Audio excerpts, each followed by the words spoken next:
Hello. हा बोल. अगं तू स्टेटस बघितलं का? कोणाचं ग? अगं ती आपली फ्रेंड नाही का, दुबईला गेली म्हणे. हा हा हा. म्हटली तर होती ना ती आपल्याला ग्रुपवर की मी जाणार आहे दुबईला म्हणून. हो अगं, पण मागच्याच महिन्यात ती गेलती शिमल्याला. हो हो, माहीत आहे. तुला तिच्यापेक्षा जास्त माहिती आहे ग, तुला कसं कळलं? अगं इंस्टाग्रामवर सारखे फोटो टाकत असते ना ती. हा. आणि मुलं पण बघ ना तिची किती हुशार आहेत. हो ग, आहेत. आणि तिचे सासू सासरे पण खूप चांगले आहेत, नवरा तर सारखा फिरवतो तिला. हो हो. चल ठेवू मी, बाय.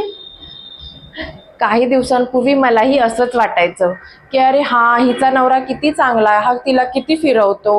हिचे सासू सासरे किती चांगले आहेत, ते तिला सपोर्ट करतात.